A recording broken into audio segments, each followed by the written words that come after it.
Hey, good afternoon, everyone, and thanks for joining us in this exciting webinar on this beautiful Friday afternoon.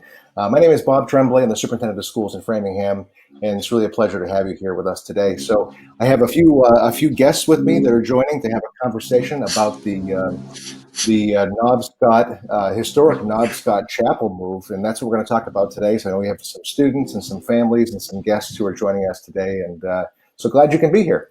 Let me quickly introduce our guests today. We have PJ Feynman, who's our STEAM coach in Framingham. So STEAM is science, technology, engineering, arts, and mathematics. And so PJ helps us to support students and staff around this topic. We have Rick McKenna, who's with us.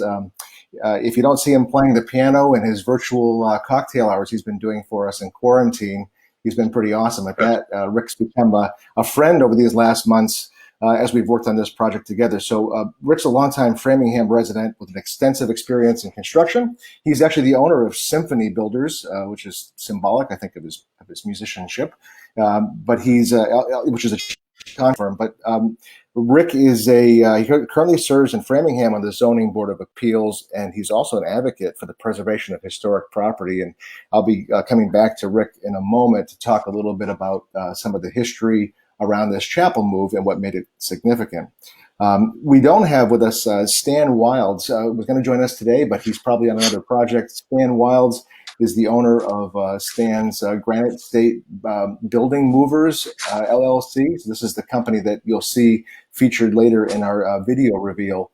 And Stan, of course, was the lead guy on the project, and multiple generations of his family were involved in this move. Which is pretty great. So sorry that Stan can't be here, but I'm sure we'll share this video with him, and I'm sure that he'll love to see this being captured.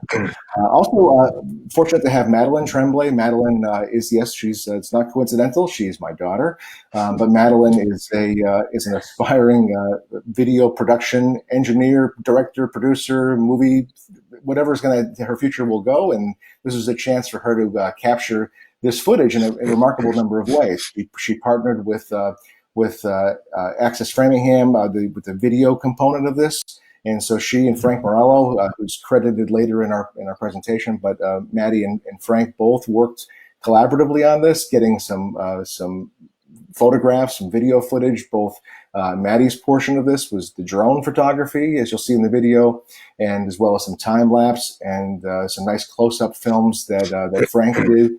Who's a production engineer at their local cable television station in Framingham. So just a great community collaboration overall, and glad to have everybody here. So to give some context for what we're doing today, months ago, maybe longer, we had this idea about wouldn't it be great to get our students to bear witness to this really exciting historic event. And so you have a chapel, and I won't steal all of Rick's thunder on this move, but you have a chapel that's going to be sort of moved out of the way and preserving the history of the community. And so we'll talk about how that happened, and we'll talk about with PJ about when we get students to think about if they had to move a building, how would they do it? And then we'll see how it actually was done. And so getting to this point, what the idea was, we were going to originally have, this is pre-COVID, we were going to have the students from Hemingway Elementary School walk down the street. We had everything all planned out. We were going to have an area sectioned off for our students to watch the big move happen. And because of the size of the city and the cost of transportation, it was really going to be a featured production of just the Hemingway students, Hemingway grade 3 in particular, because in third grade in our city is when students study the history of Framingham. And so this was really going to be fairly exclusive to Hemingway at the time, just by proximity, being down the road on Edgell. It turned out, you try to find the silver lining in things, and it turned out that with COVID-19, this became an opportunity, actually, to not only capture this for all time, the historic move, but also share this broadly with every third grader in Framingham to have a bird's eye view of what actually happened. And so from out of crisis comes tremendous opportunity. And that's the way we looked at this, and I hope you look at it the same way. So that's sort of the idea of how this was born, saying, how can we get students to bear witness to something that's historic? Because they'll forever remember that day when I was in third grade and I watched the chapel being moved. And it may not seem so significant right now, for some, maybe more than others, But when you're older and you reminisce as you drive by, it's significant. This doesn't happen every day. And so what a great opportunity for us to be part of that. Then I had a chance to talk with Rick, and Rick got involved in the project, and I'm going to turn it to him now to share a bit about his involvement in this work, and why he's so excited about this, and how he got the rest of us kind of looped into this and has been a real tireless advocate for being, and he's been on site literally every minute. This thing has been moving from point A to point B, with point A 1, 2, 3, 4, and 5 along the way. So Rick, thanks for joining us today. Thanks for being part of our community. It's been great to get to know you, to become a friend of yours in our time together. And tell us a little bit about your involvement in this work, why it matters to you, and why it should matter to the rest of us. Okay, well, thanks much, Bob, and hello, everybody. Just quickly, as far as schools, I was a student at Hemingway School, at Walsh Middle School. Back then it was called Junior High School, and then Framingham North High School, and that was called North because there was a North and South, and then went off to business school at Northeastern. So as far as the chapel goes, I got into building, and my passion is for historic buildings. So I've done a lot of work on buildings that were from the 1600s, 1700s, and 1800s. Of course, I do modern work, but I really love the old buildings. There's so much history, and as they say, if the walls could talk, you can imagine what was going on there 100 years ago. Just looking at a pew in the chapel, who was sitting there, who could have been sitting there, what have you. There's so many hidden stories back there. It's always been fascinating to me.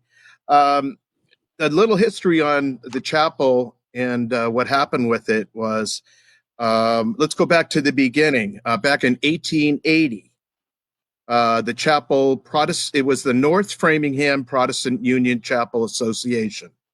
That was formed. This section of Framingham and Knobscott was called North Framingham at the time. Prior to the 1880s, for a time it was called New Boston. And a lot of people do not know that Knobscott was originally New Boston.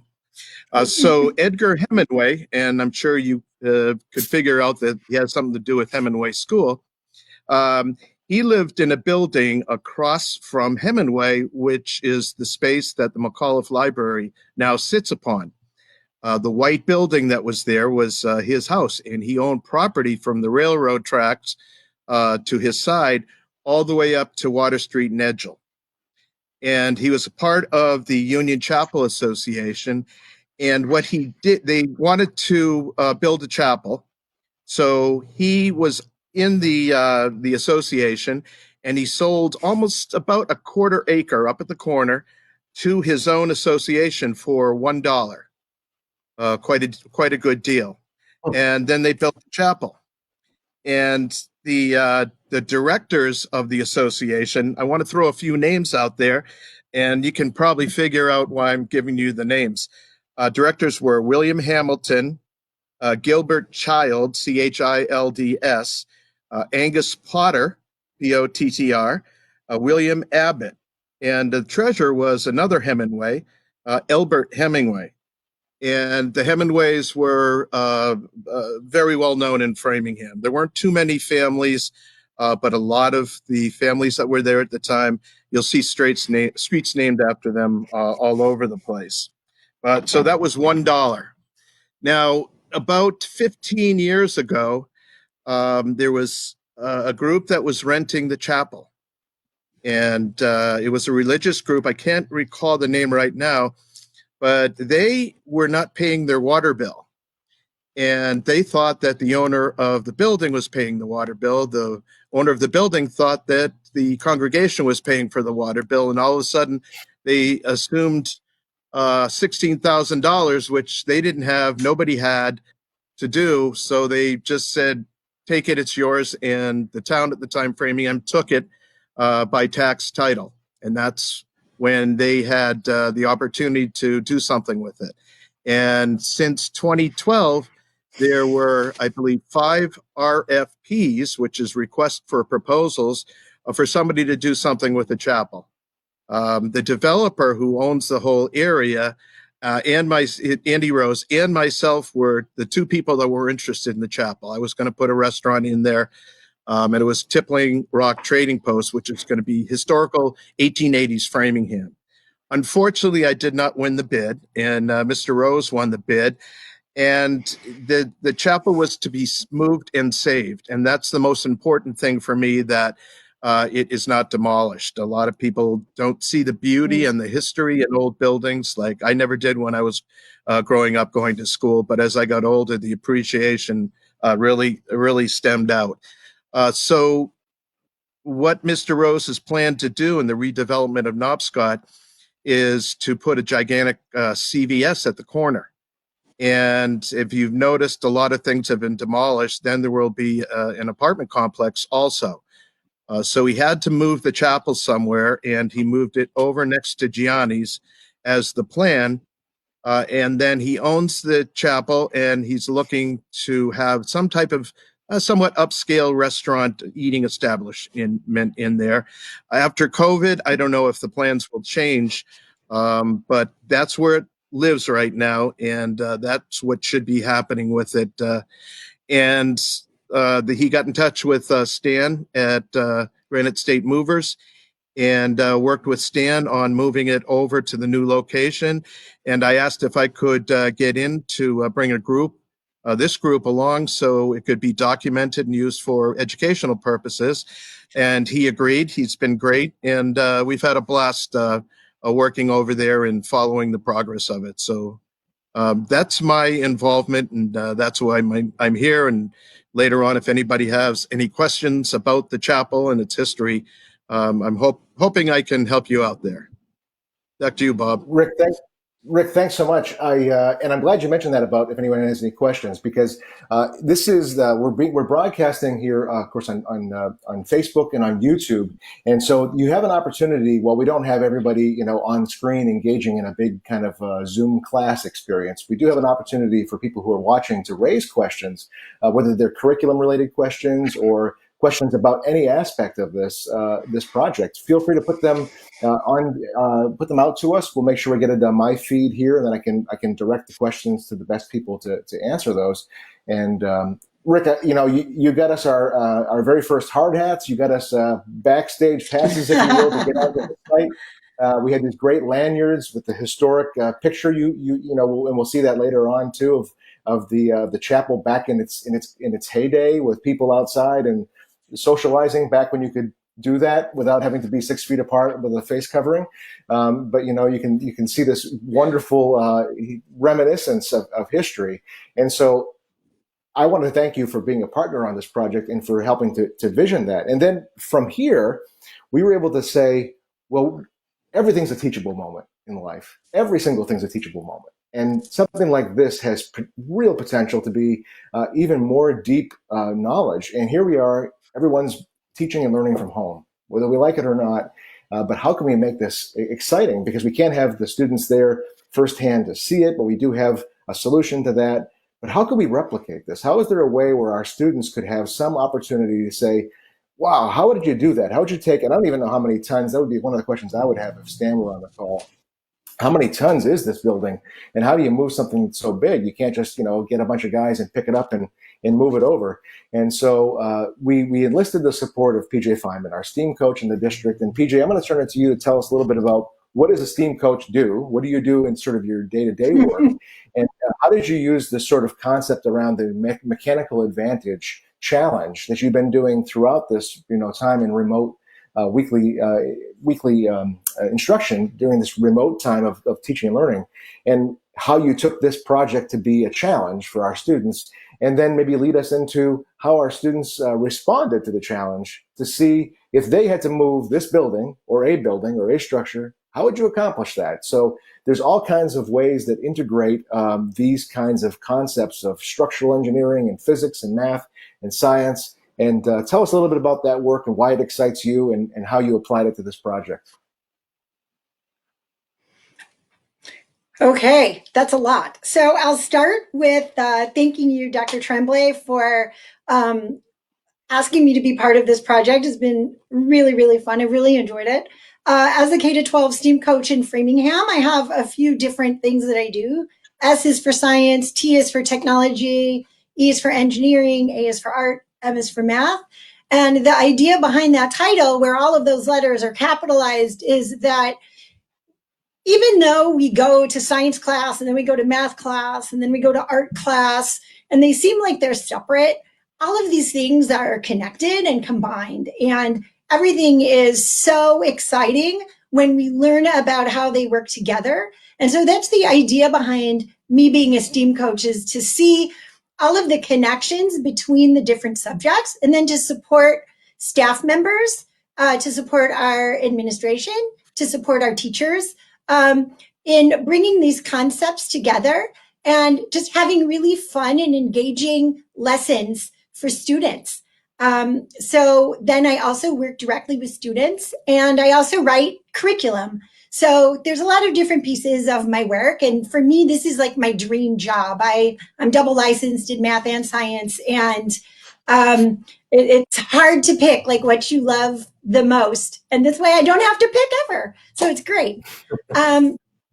We started this series of STEAM challenges when we went to remote learning. And so I wanted to give the kids every week a chance to do a hands-on project, to spend some time doing something that, sometimes we don't have time to do in school. So you were talking about silver linings, Dr. Tremblay. And I thought, what a great way to have the kids just be able to spend as much time as they want to trying to build things and not say, oh, our time is up, it's time to go to lunch or whatever. If you want to spend all day taping cardboard and whatever, you can do that. So that was the spirit with which we started the STEAM at Home website, to give out a weekly STEAM challenge. And I don't know if we're able to click on that link and show the website or not, but that's okay, cool. Just to show you how it's set up. So this is the homepage of the website. And what I do every week is I list this week's challenge at the top. So there is the Mechanical Advantage Challenge. That's a challenge for this week. And then if you scroll down, you'll see every week's challenge in reverse chronological order and some of the results. And there are links there if you want to see full results to go to the results page. I'm going to be leaving this up all summer. So if any students missed any of the challenges or you want to do them now, they're still live and you can do them, and I'll be really happy to see your work. So this is how we've issued the challenges. And then I just let teachers know and principals know, and they put them on their calendars or newsletters. And then kids started doing it. And I just kept my fingers crossed that somebody would send me some work. And they did. And it's just been a really fun and joyful experience. We're trying to think about how to keep it going once we're back to a more traditional school framework. Excellent. So, tell us a little bit about how you got to the, was it, you gave the challenge out to, oh, there's the picture of the chapel back in the day of people hanging outside. And so tell us what you did from here. So knowing that what you do each week, and how did you pitch this project? So our goal all of the time is to teach the kids the engineering design process. So we want them to, succeed in the challenge, but more importantly, we want them to learn, how do engineers do something? If you want to solve a problem, how do you do that? And then we have a content issue. So for the Mechanical Advantage Challenge, my content goal was to have the kids learn about simple machines and how we do work with these simple machines that we couldn't do with our hands. We couldn't lift a building. We're not strong enough as humans to lift a building. But if we have a lever, we can use mechanical advantage and we can lift a building. And if we have a wheel, we can roll that building. So how do we use these simple machines, and how do they give us advantage in engineering? So that was the content. Then we want the kids to learn perseverance. Like, if it doesn't work the first time, what do you do? What's your next step? And so in this challenge, it took months to move that chapel. And so I tried to build in a perseverance piece into the challenge as well. And that came in the testing phase, where when they had to move their building, they had to put on the top these little cups that had goldfish or pom-poms. You'll see that the kids are really creative using the materials that they have around the house. I tried to put out challenges that were accessible to any child, but especially during this time of COVID, you can't assume that people have certain things sitting around the house. So one of the challenges was to figure out how are you going to do this challenge with the materials that you have, even if it's not exactly what I described. And then we asked them to communicate. How did you do your, what is the story of your build? What happened? And so here's the challenge as it was on the page we saw it a moment ago, to use to move a house 2 feet using only simple machines.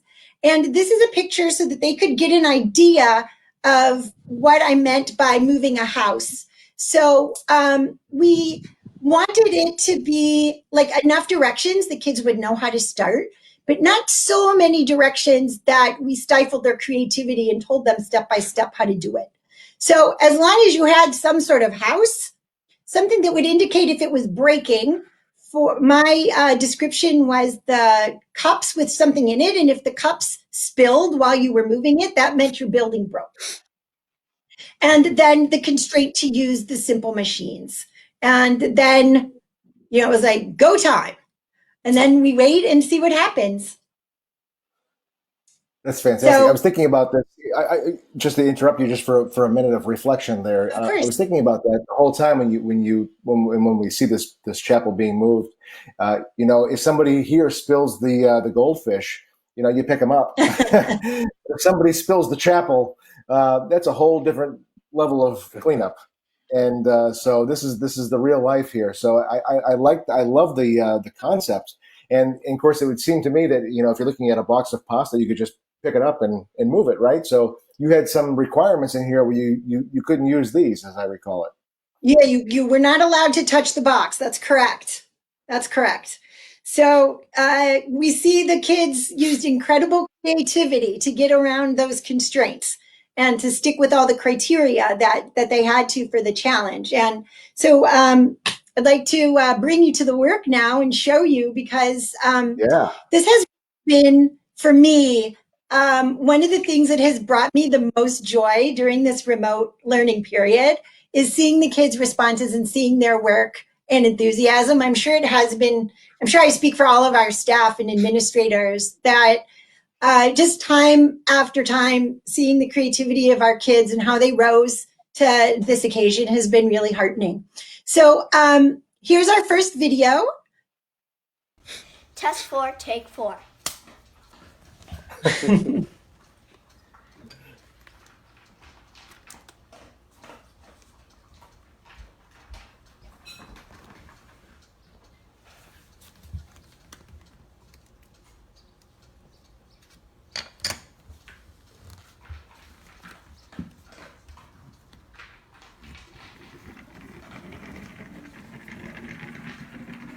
So you'll see her start places. They had to move it 2 feet. So if you noticed, she has tape there indicating the start and the stop line. So if you could go to the next slide, please. This is the story, the communication piece. I always ask them to tell me the story of how they did the challenge. So if you noticed at the beginning when she said take 4, so it meant that was the 4th time, right? And so that's where the perseverance piece came in. So if you read her story, and she says, first I made a lot of designs that failed. Second, I watched a YouTube video on someone moving their shed. Third, I got an idea and used a toy car that me and my dad built and made a ramp connected to my car, and then put a pulley on the building and pulled it on the car. So this was not a 5-minute thing that she did. She invested a lot of time in this, and that's one of the things that really heartens me, to see that the kids are willing to just, put it out there, give it a shot, give it another shot, give it another shot, give it another shot. It's very encouraging. Okay, next one. Okay, here's another approach to this challenge.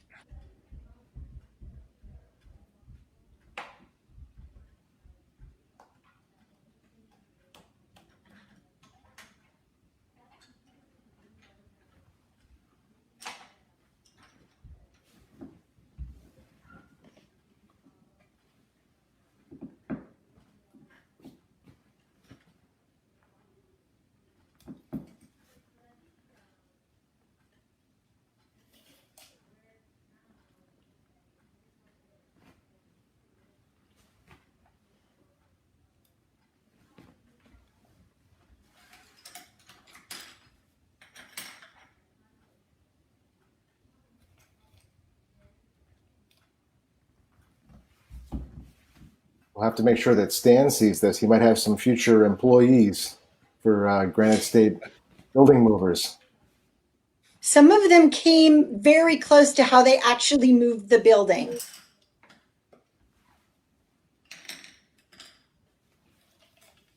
We can see here his patience and how careful he's being.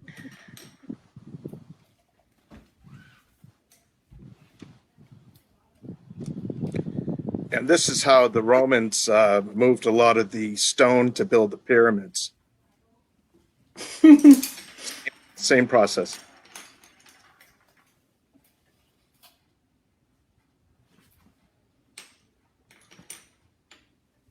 So these pencils are actually modified wheels, just in case you're asking where are the simple machines.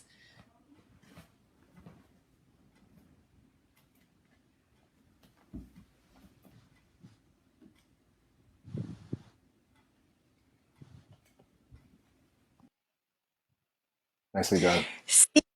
I'm sure, like, right after it got cut off, he looked at the camera and had this huge smile on his face, so we can all imagine. Okay, so he made it look so easy, right? But listen what he wrote. First, when I started, I just used the wheel and axle method. Then I got very frustrated and agitated. Yes, it felt that way. Then Dad came over and said to use the ramp method too. In the end, I succeeded.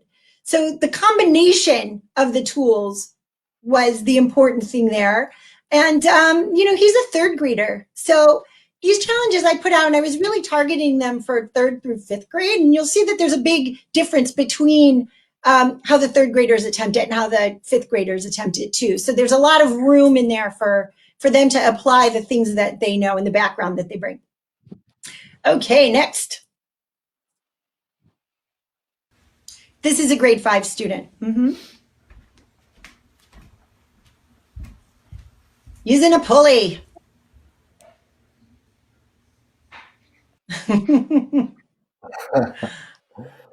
So there you go. Using a soda can as a pulley, and realizing that by making the motion indirect, it would be a smoother ride for the building. Okay, next one. Okay, so wait, don't play it yet. Wait. Can you stop it? Okay. So what this child is demonstrating is a problem solving technique. So one of the things that we have put out there as a problem solving technique for the kids is, listen, if the challenge is really hard, break it down into smaller problems. Take the big problem, break it into smaller problems, and solve the smaller problems as you go along. So this child is demonstrating a problem solving technique of making a smaller problem. Okay.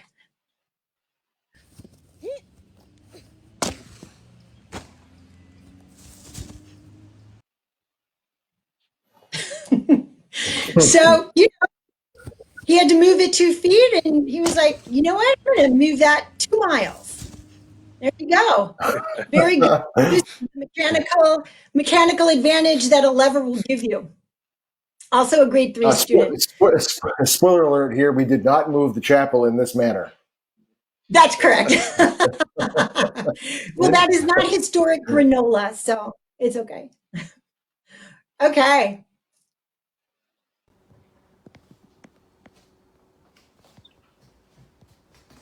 That's the proof of concept there. You see the cereal?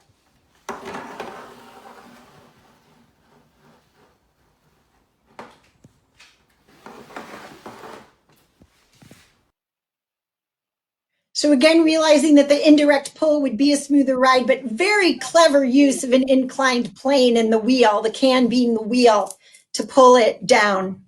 So I just thought, these kids are so creative. So here's some pictures. So this picture looks pretty simple, right? Like we just see a truck, there's a box of spaghetti there, but when you hear the story, it's a little more involved. Next slide, please. Yeah. So first, I taped the spaghetti box to 3 card Duplos and then made a ramp using a box for the object to go on and containers to hold it up. Next, I tried the ramp with a toy bus to roll down the ramp and push the spaghetti box, but the bus was too light. After, I put toys inside the ramp to see if that worked, but it still didn't work. So I made a different ramp with a piece of cardboard for that object to go on and used my table to hold it up. Then I got a big toy truck and tried that. The toy truck was heavy enough, but the ramp needed something under it so it would be sturdy enough so it didn't break when the truck went down it. So then I put a beanbag under it and saw that it worked, but the truck flipped over onto its side. Lastly, my mom held down the ramp and the toy truck made it, the spaghetti car, go 3 feet and 3 inches across the floor. So the constraint was 2 feet. So 3 feet and 3 inches was above and beyond the design experiment. But you see the kind of things that they had, each solution led to another problem, right? And she just had to keep trying and stuck with it till she got it. And when you look at the picture, you're just like, oh, there's a truck and a box of spaghetti. But then when you hear this story, you realize that that communication piece of learning how to explain what you did is so, so important. Okay, next one. Thank you. So the next few slides are just showing us some novel materials. These are some methods that a lot of kids use, using the paper towels for the rollers underneath. Next one.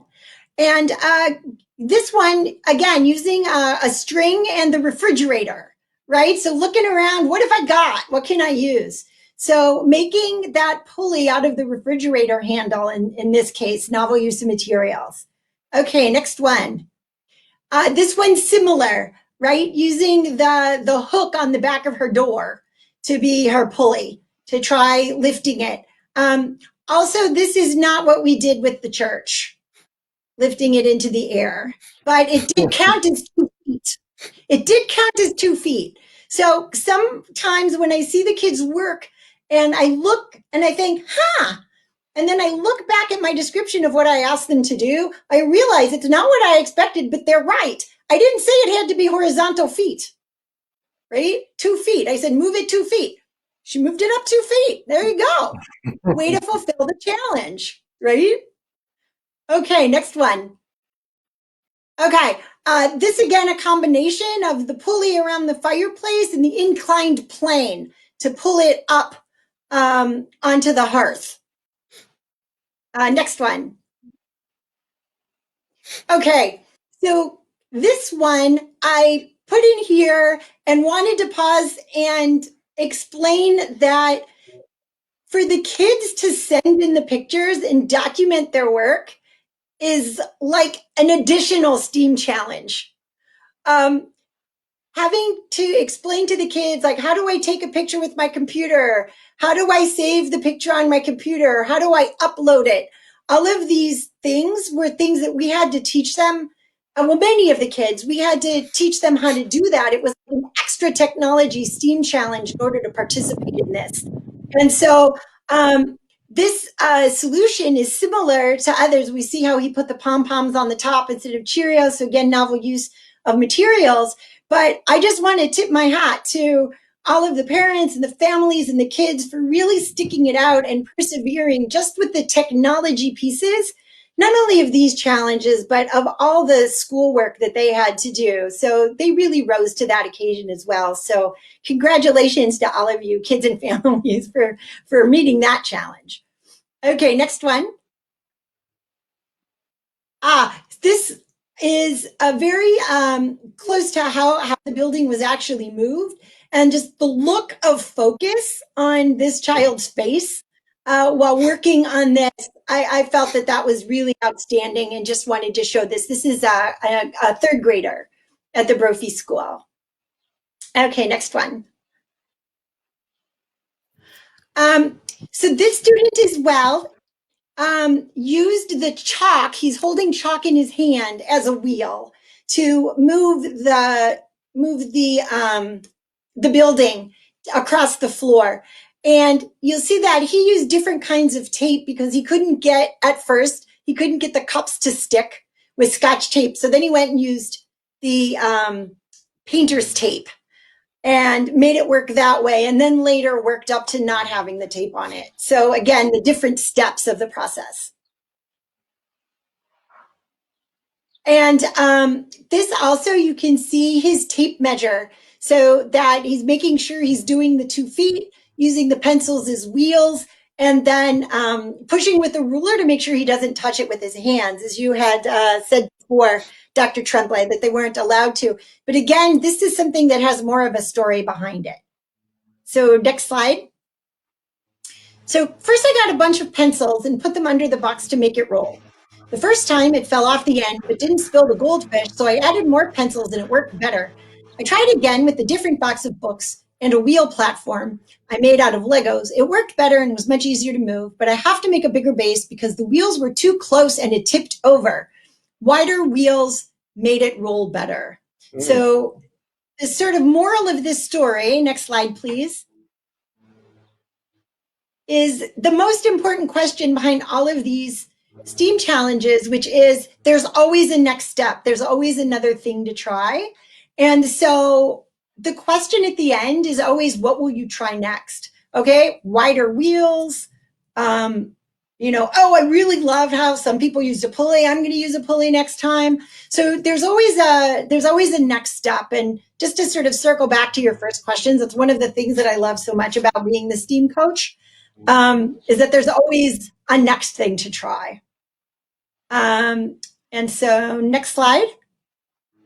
So the next few slides are just showing where are the simple machines on the actual build site. I don't know if we want to show the video first, or should I do this now, or?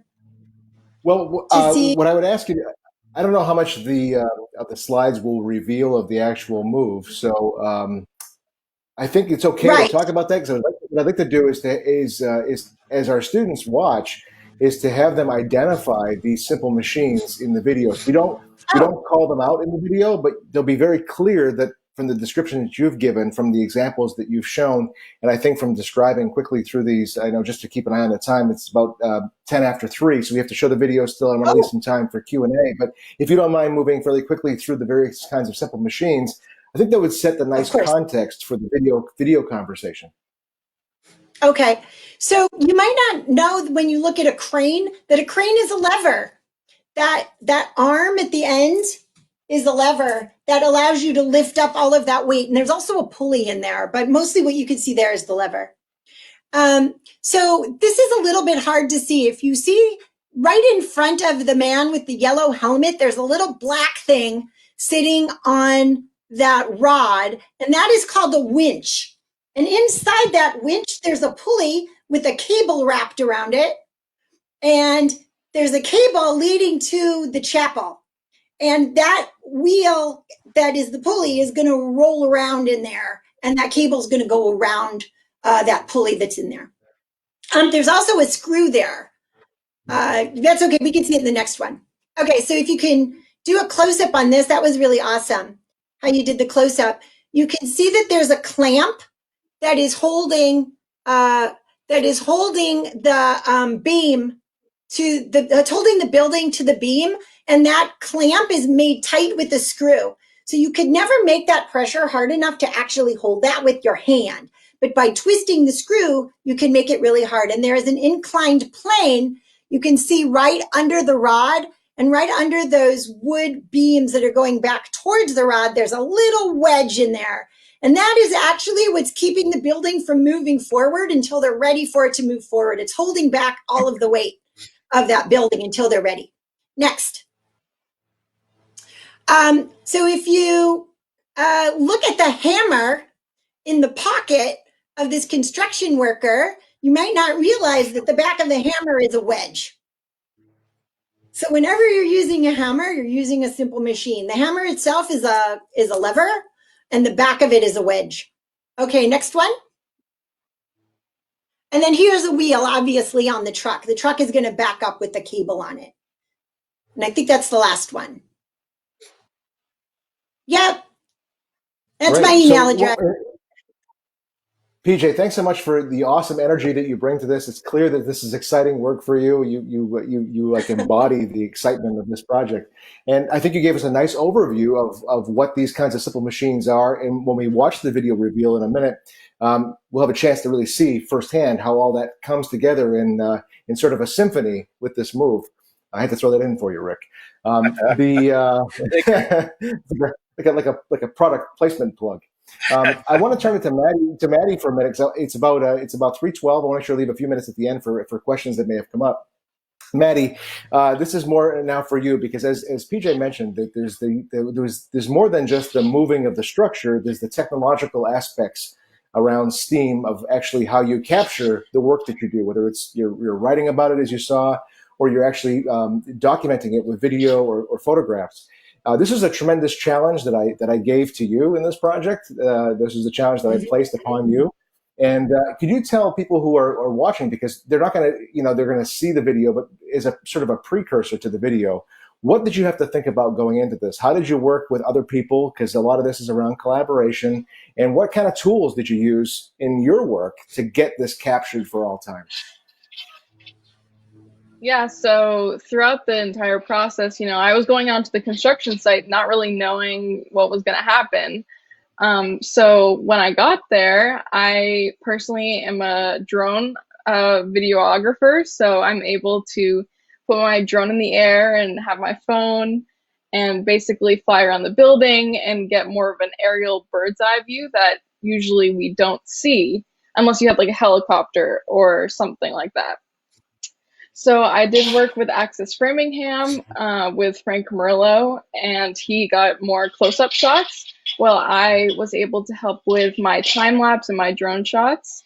And we were able to work with the construction workers and get more angles that usually you wouldn't really see because you couldn't go inside the fence of the construction area.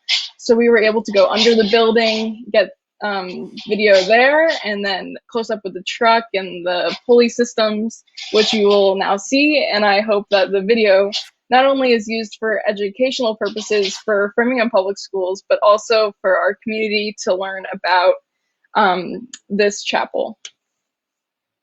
That's awesome. Maddie, before we show the video, Matteo, by the way, Matteo's our back-end production guy, so thanks to Matteo. You don't see him, but he's doing all the hard work. Maddie, can you just tell us maybe just quickly before we show the video here, and let people absorb the image that's on the screen right now of the chapel back in the day. Can you tell us what was one of the more technical challenges you faced with this project coming into this? Like, flying a drone, there's all kinds of people around who are watching this. Did that make you nervous? What happens if the drone fell out of the sky? You're flying it over traffic. Was that the thing that concerned you most? Did you have any concerns, or you just didn't matter to you? You just went for it? Yeah, so luckily I do have a good amount of experience flying around some crazy objects, and I've already had my failures in that. So, definitely takes some practice. So I think something that's always challenging for me is the power lines and just trying to get above the power lines and not crashing into them. But yeah, I didn't experience any issues with that this go around for the chapel move. But everyone at the construction site were willing to work with the video side of it and really capture the move in a way that other people can enjoy it. So fantastic. And not only that, you also inspired Rick's son to be a drone videographer himself, or aspiring to do that. So it's a project inspiring you that's inspiring others. It has just this great effect. And I hope that everyone who's watching is inspired by this as well, because, to have this kind of level of an educational conversation on a Friday afternoon in what feels like the summer is really pretty exciting, at least to this guy. So, Maddie, I'm going to take it to you to introduce your video. And about how long is it? It's about a little over 4 minutes.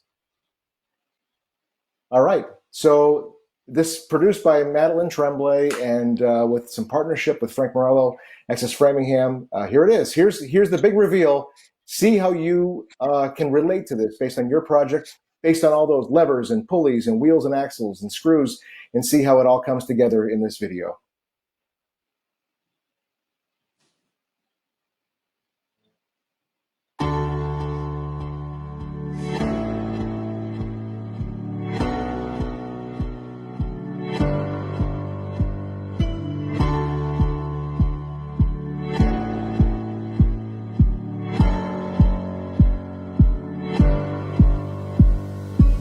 My name is Bryce Paris. Probably working for Granite for about 10 years. The name of the company is Stan's Granite State Building Movers. When we first get here, we have to go underneath and dig out so we can put our cribs in, which are is underneath the wood blockings, underneath the steel. So we have enough room to set our jack rams, which we are 24 inches. So we have to have enough room from the ground to the bottom of the beam there, and enough room to set the jack on. After we get everything all dug out, we roll the steel beams in.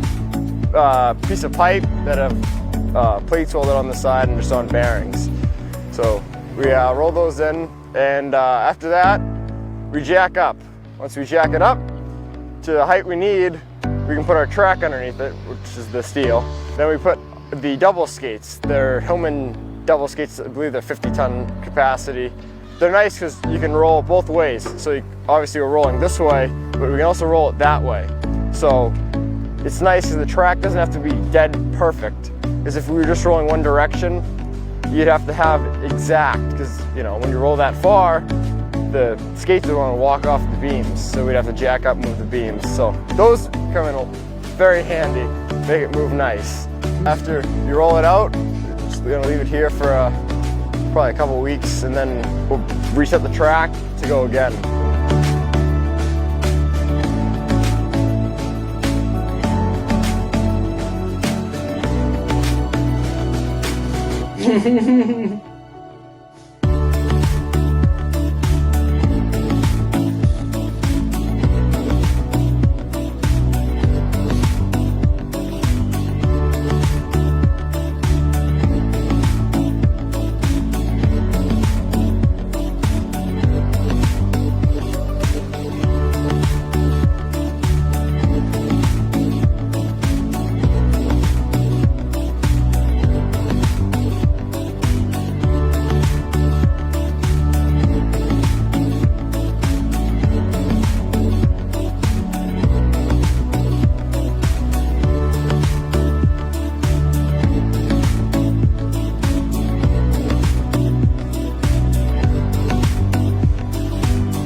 That's great. Nice job, Maddie, with that. I know we have some credits here, so everyone can let that go up, so we can give credit where credit is due.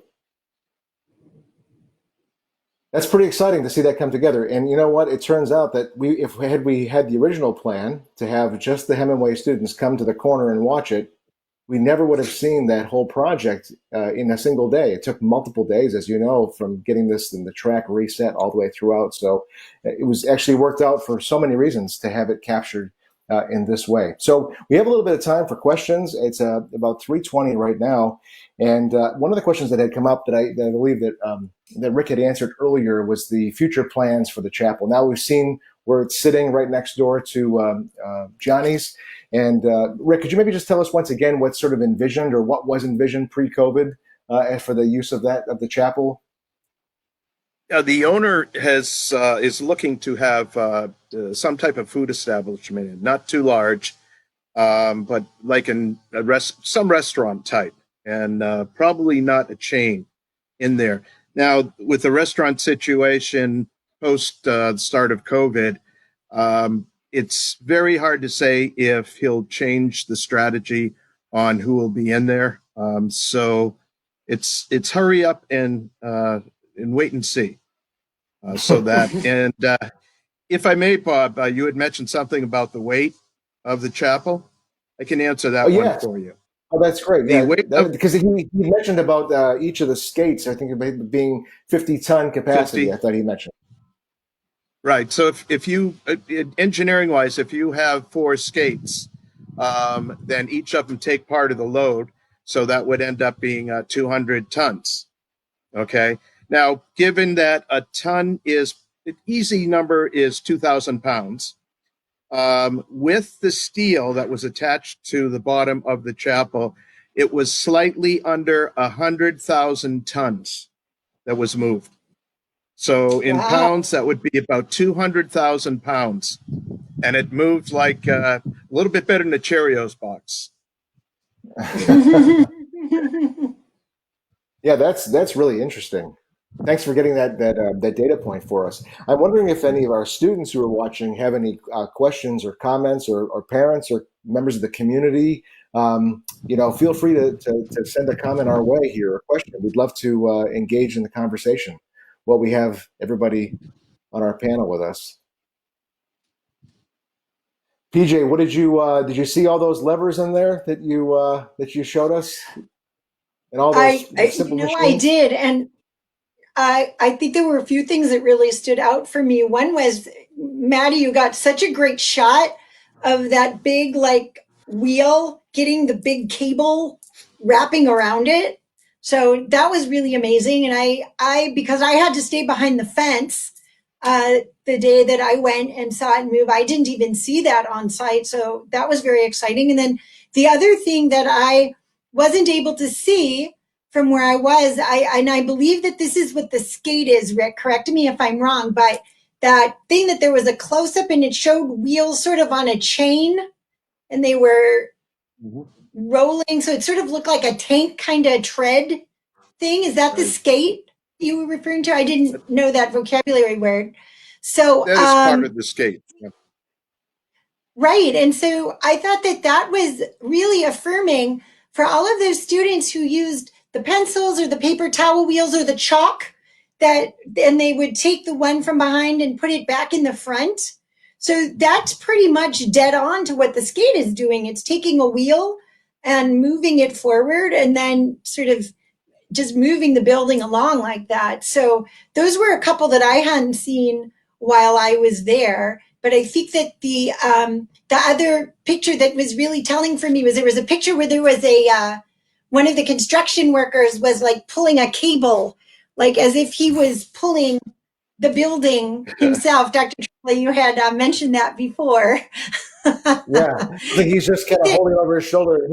He's the guy who's pulling. It looks like he's like, I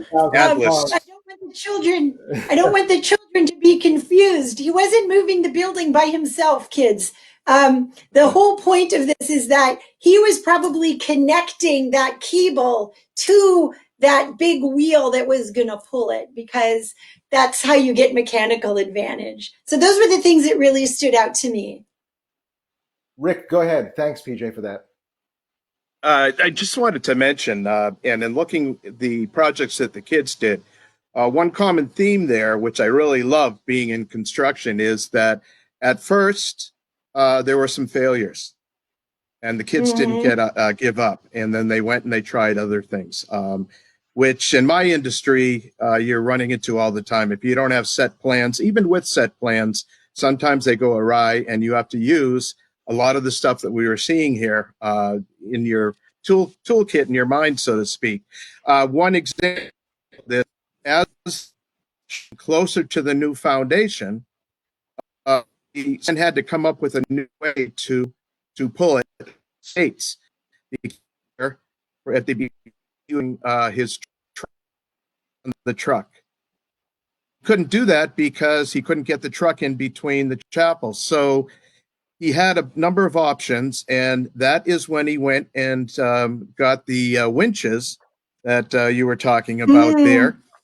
And he had to come up with a way by getting some special cut metal with holes on it to clamp them down so that they could be on the track, pull, and then undo it and pull it further on the track so that they didn't have to use the truck anymore to pull it onto there.